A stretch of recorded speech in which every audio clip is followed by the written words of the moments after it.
continuando. Nenhum muito grande, nenhum muito pequeno integra o nosso campo de visão. A gente nota nas árvores, nós notamos os arbustos, mas não notamos cada pequena folha dessas árvores. Nós vemos a areia, mas nós não notamos cada lâmina de areia, cada grãozinho de areia. E isso se aplica para nossas relações com esses objetos, ou com esses seres, como bactérias e animais domésticos, como gatos, cachorros. Então, o nosso aspecto de afetividade também com esses bichos são bem diferentes. Isso não tem discussão. Então, a mente humana, ela pode calcular dimensões astronômicas, como entidades abstratas. Não podemos, entretanto, imaginar distâncias de 1 milhão de quilômetros, ou mesmo de 1000 quilômetros. Não importa quantas vezes se tenha atravessado os Estados Unidos, não é possível vê-lo na mente e não ser como uma forma, um mapa em escala pequena. Então, nós não conseguimos imaginar, por exemplo, 1000 quilômetros na nossa mente. Isso se torna uma pequena escala, um pequeno mapa na nossa cabeça. Nós não conseguimos, por exemplo, captar toda a distância entre aqui em São Paulo, entre aqui e outras regiões, ou centenas de quilômetros. Não é possível na nossa cabeça ter essas grandes distâncias. Tudo se torna uma escala menor na nossa imaginação.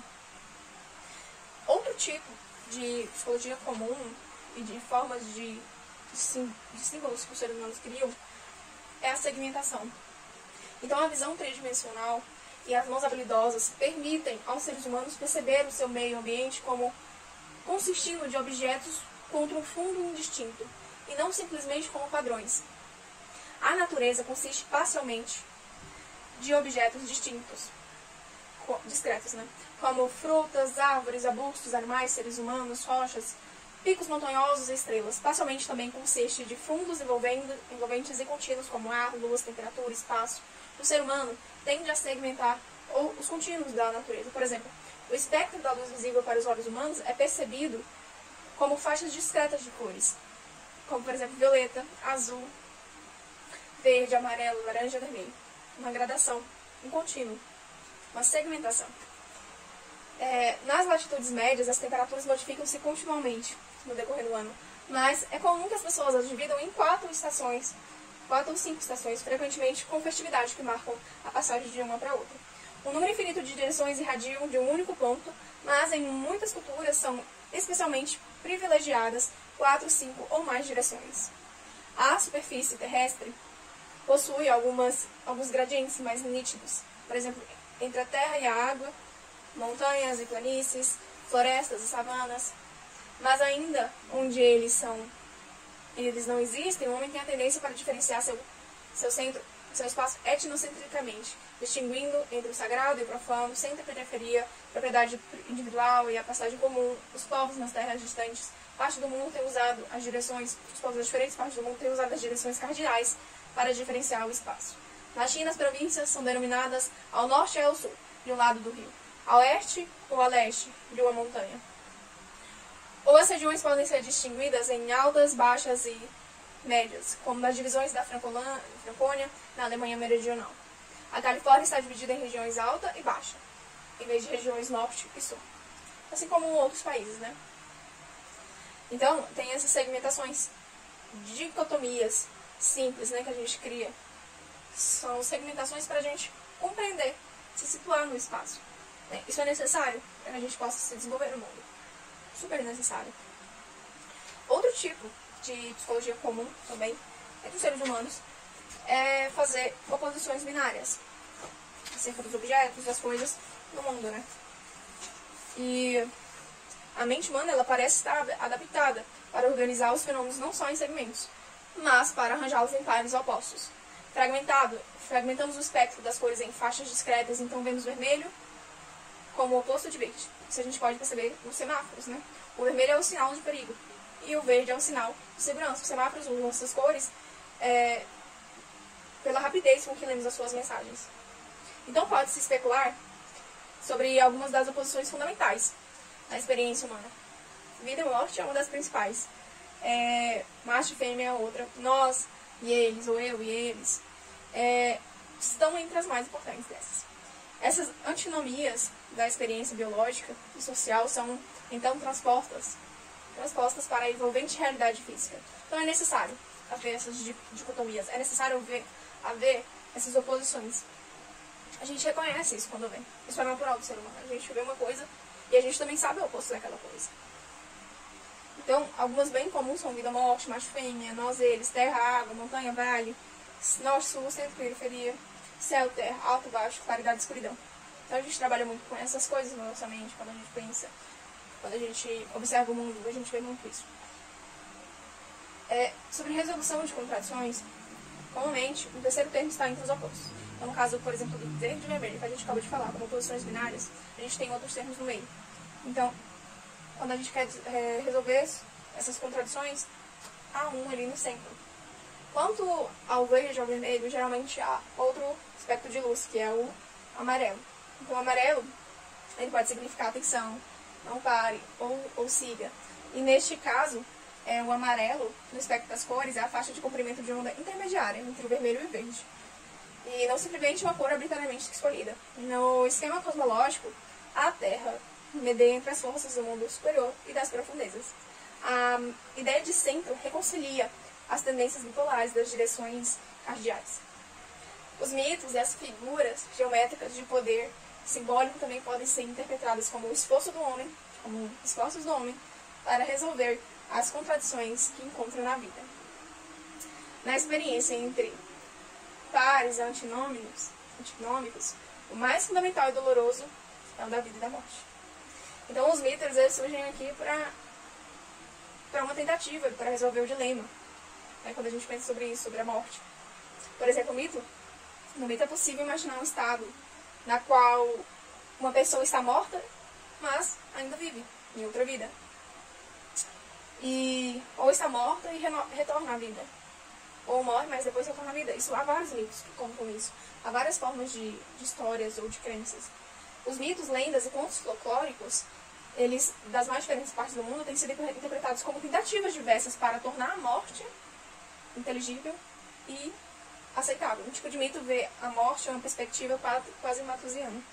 Então, a humanidade, desde o início, reconheceu a importância de instituir ordem, o equilíbrio no mundo onde os recursos são limitados. E grande o potencial de reprodução humana. Então, a gente precisa de coisas para resolver os problemas que a gente vê. A gente precisa dessas segmentações, a gente precisa de modos psicológicos, que são universais. As pessoas realmente veem dessas formas, têm segmentações, enxergam posições binárias. Então, o pensamento mítico transfigurou a morte, inevitável e horrível para o homem, em um agente de bondade que traz o alívio a uma terra oprimida. Nas narrações, as contradições da vida são geralmente resolvidas. Então, nas narrações, nos contos, nas histórias, geralmente a gente tem um final feliz, assim como nos filmes, né? Como algo que a gente vê que no mundo há muito sofrimento, mas no final há algo bom. Então isso traz um certo sentido, isso traz uma esperança.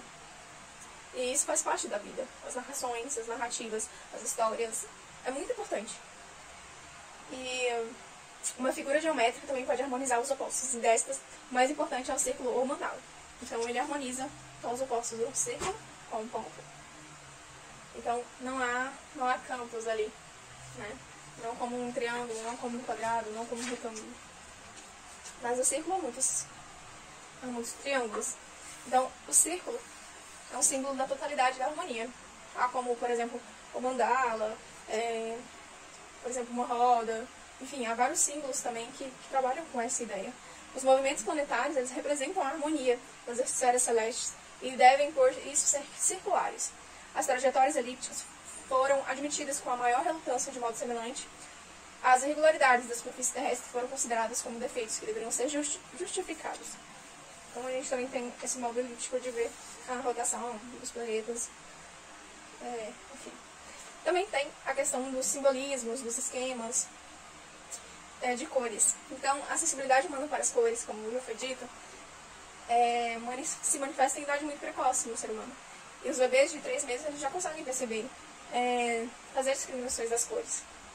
Então, elas desempenham um papel muito importante nas emoções humanas. Então, tem uma psicologia, um lado da psicologia que trabalha com as cores, a psicologia das cores. Muitas pessoas reconhecem isso, as cores, elas influenciam um determinado estado no estado emocional, no estado psicológico. Então, as cores que desempenham um papel importante nas emoções humanas podem constituir os primeiros símbolos dos homens. No entanto, a relação entre uma faixa cromática e a emoção é deturpada pelas tentativas aladorísticas de generalização. As regras universais revelam ser orientadas pela cultura ou são idiosincráticas. Uma generalização que parece ter ampla aplicabilidade é a distinção entre as cores avançadas e recuadas. Vermelho, laranja e amarelo são descritas como cores avançadas, porque elas parecem mais próximas do observador do que as cores recuadas, né? Então, o vermelho, ou um especial o vermelho-laranja, se estica. Ele parece ser mais próximo quando se observa ele do que, por exemplo, um azul ou um azul verde. A cor vermelha também pode fazer com que um objeto pareça mais pesado do que é. Então, você vê uma certa coisa no tom vermelho e acha que ela é mais pesada do que se ela fosse, por exemplo, um azul bebê. O verde, o azul e o azul verde são conhecidos como cores recuadas. Elas sugerem frieza. O azul e o antitético é o antitético ao vermelho. Um objeto pintado de azul é sempre julgado como mais leve do que ele é. As cores que afetam o nosso sentido de peso também afetam o nosso sentido de acima e embaixo, né? De sombra, de perspectiva. Quando os elevadores possuem luzes coloridas, a seta vermelha invariavelmente indica descida e a seta azul subida. Então, há várias formas que o ser humano acha de se situar no mundo, de pensar, de poder entender as coisas. E essas são uma delas, que o Yves Foucault, ele indica aqui no livro dele sobre topologia, um livro muito interessante, inclusive, que eu fiquei curiosa em ler ele todo. E eu indico para quem quiser ler, fazer a leitura. É realmente muito interessante saber sobre os traços comuns em percepção, sobre os sentidos, sobre a psicologia, as formas como o ser humano encontra para se encontrar melhor no mundo, para se movimentar melhor no mundo. As estruturas e respostas psicológicas comuns dos seres humanos é algo comum a todos eles, e o Foucault me inspirou muito a estudar tudo isso, né? Com os valores e a forma como isso afeta a topofilia, né? A forma como a gente se integra no mundo, a forma como a gente, esse elo afetivo que a gente cria com o espaço em que a gente vive. Isso é muito interessante. Apesar de eu não ser da área, eu achei muito legal. Espero que possa ajudar algumas pessoas a compreender um pouco mais do livro e a se interessar por ele.